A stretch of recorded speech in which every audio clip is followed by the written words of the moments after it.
nice prepared kitchen. Today we are going to be flouring it up with making some pasties. This is an all famous thing from Michigan. This is an Upper Peninsula pasty that people here in Michigan just love. And I'm not in the UP, but I'm mighty close, so I'm going to be making some pasties today. Make sure you stay tuned and hit that like. So we're going to start off here with 2 cups of boiling water. Let me get my camera aimed down to the bowl and let's begin. Okay, so I have me 2 cups of boiling water right here that I am pouring in the bowl. Then we are adding into that 2 cups of shortening.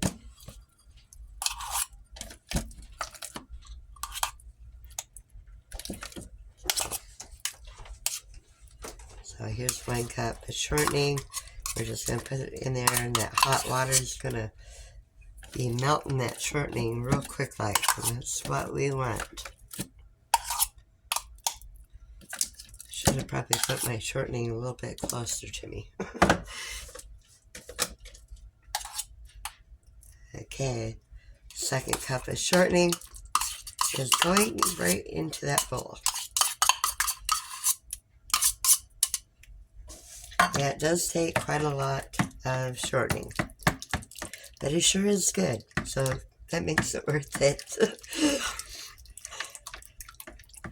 I mean, people in the English ancestry pastries, traditionally meat pies, were often eaten by hand, so they're popular hand meat pie, I should say. Okay, so now that we have that in there, we are going to add in 2 cups, or no, 5.5 to 6 cups of flour. Okay, you can see that shortening is all melted in there, so we'll go ahead and add the 5.5 to 6 cups of flour. So there's 1,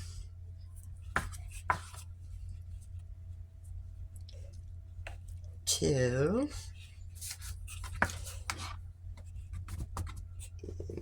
3, 4, and 5. So I'm going to stop at 5 and we'll see if I need more or not.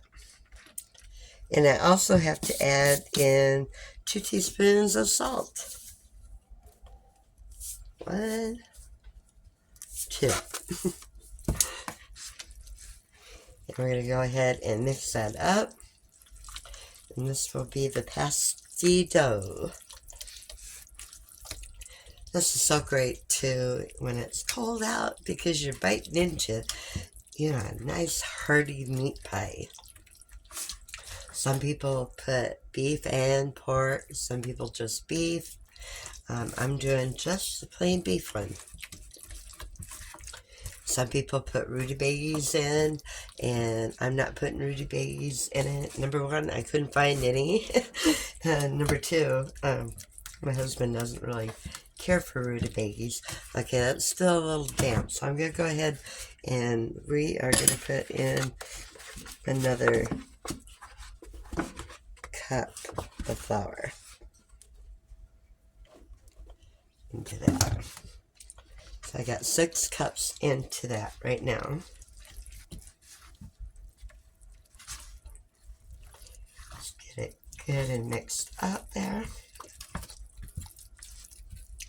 Okay, now that that is done, that is going to go in the refrigerator for like an hour, hour and a half, and that way it will roll out a lot easier for you. So I'll meet you back here when the dough is ready to roll out. But in the meantime, okay, it's not over yet. You're going to have time to peel 6 medium potatoes and chop them up and peel them. And I'm going to put some carrots in mine too. So, but that gives you time to do that. So I'll meet you back here in just a little bit, guys. And I wanted to mention, it has to go in the refrigerator covered. Okay, I'm going to show you on the potatoes. I got some potatoes peeled, but you're just going to put them in smaller chunks because you don't want them too big, because the bigger they are, the longer it will definitely take them to cut. So just, cut them however you want to cut them, but make sure your chunks aren't very big. Like about that size right there. Not too big. Okay, so I got me that many potatoes and 2 onions here. So I think that was like 5 potatoes. Now I'm just doing some carrots up. Probably do, I don't know, 2 or 3 carrots to put in it. If you don't want carrots in it, don't put carrots in it. But anyway, what I'm going to do is just dump the onions right in there with the potatoes. Oops. And the carrots in the bowl instead of on the counter. And we'll continue to wait for the dough to be ready to roll out. Meet you back here in just a few. Okay, now that we have all the vegetables done, I'm going to put them all into this bigger bowl here so I can mix it all. I'm going to mix into that a teaspoon or so of salt and pepper. How about 2 teaspoons of pepper?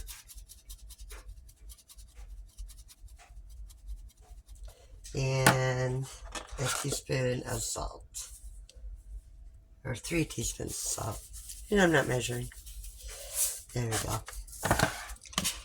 And just mix those up there. Yeah, a little bit more pepper. Okay, and into that we are adding in 1 pound of ground beef that we're going to crumble up in with the potatoes and onions and carrots. I'm just going to kind of mix it up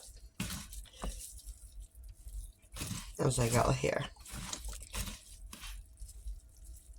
This is a pretty easy recipe too, guys. So, and to have a nice meat pie, like I say, we call them up here pasties, and they are totally delicious. People come from all over the country to get a Michigan pasty. Okay. So that is done. I'm going to put a top on that. And it is going to go in the refrigerator until the dough is ready. I still have probably about another half hour or so to go. So I'll meet you back here in just a jiffy. Stay tuned and hit that like and subscribe. I did forget one thing here. Some garlic powder. It calls for 2 teaspoons of garlic powder. So I'll guess on that too. And I just washed my hands. Gotta do it again. But that's alright. It's worth it. Okay. Now I can put it in the fridge and wait.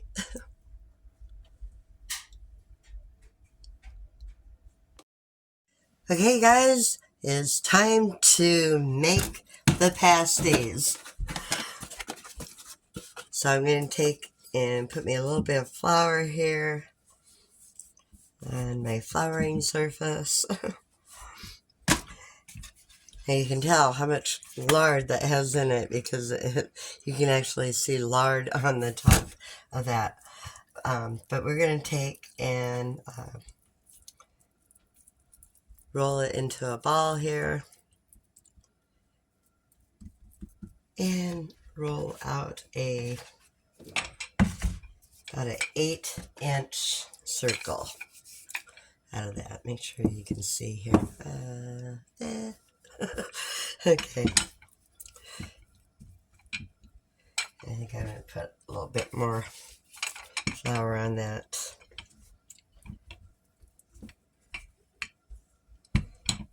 Get the round circle. I say about 8 inches is what we want to have there.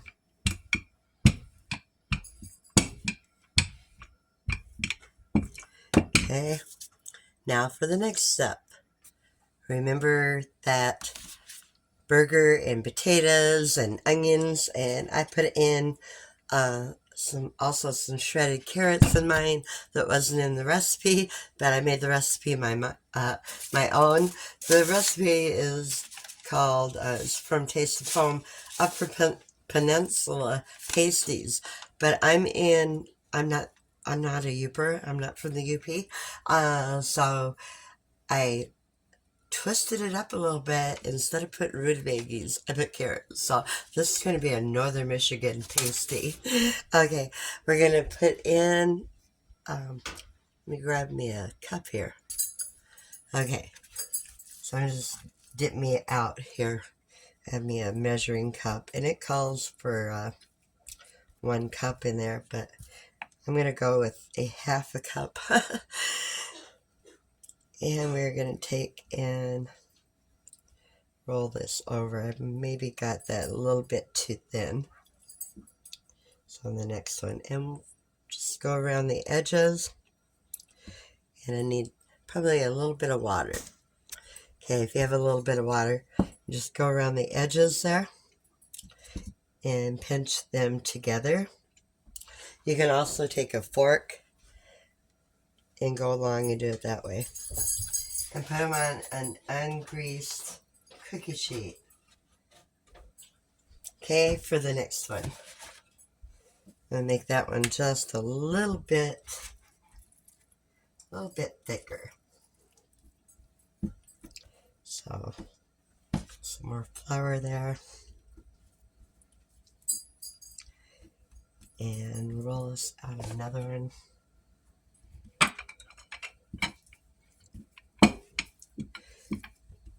Now you can make this, bigger if you want, smaller if you want. The recipe calls for 8 inches, so I'll try to get about 8 inches, but you can tell I need more flour on there because my rolling pin wants to stick to it, so I'll do it that way with my hands a little bit. Okay, and we're going to take some more of that hamburger mixture, dump it, a big old mound right in there.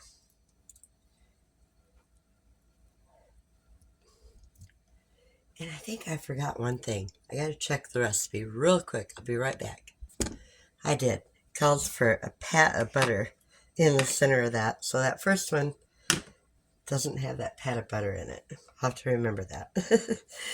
And we're gonna flip it over. And I think I got my dough pretty thin on this one too. And it's okay if it opens like that because actually you want to put some, poke it with some holes. And we're going to transfer this bad boy over here to that. And on to the next. Okay, I have me another one rolled out here. And I made that one not quite as thin as the other ones. Okay, get us a nice little mound right up there. And fold it over. Crimp the edges. Take some water along there. And transfer it onto the cookie sheet. And for the next, I'll get the rest of them made up and I'll meet you right back here. And I think I forgot the pat of butter in that one. Okay, I got them all put on the cookie sheet and I went along the edges of them all. Now I'm just going to go along and poke them with a fork, just like that, and like that. And if you want to go over it with some egg yolk, that's awesome too, which I might go ahead and do that. But being I forgot to put butter in some of them, and now I don't remember which ones, I'll just go ahead and put like a little pat of butter along each of them there.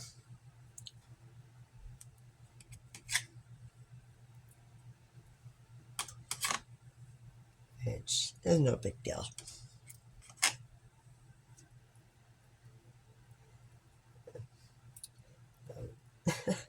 That one might have a little bit more of it than a pat.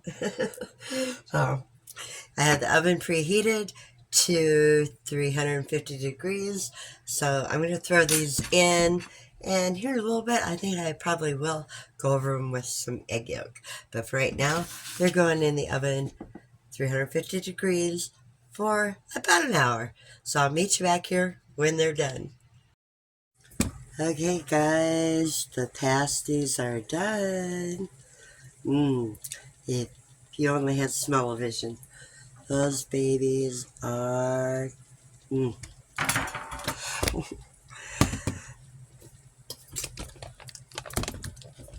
have to cut into one here in a minute, but like I say, they are steaming hot. So give me just a minute to get one on the plate, and I'll show you what it looks like inside. Okay, I got one on the plate here. So I'll go ahead and cut into it so you can see what it looks like.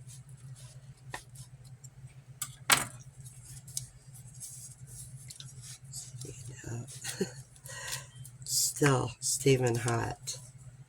A second, and I will kind of get it spread apart there a little bit more. Like I say, it's still very hot. Very, very hot.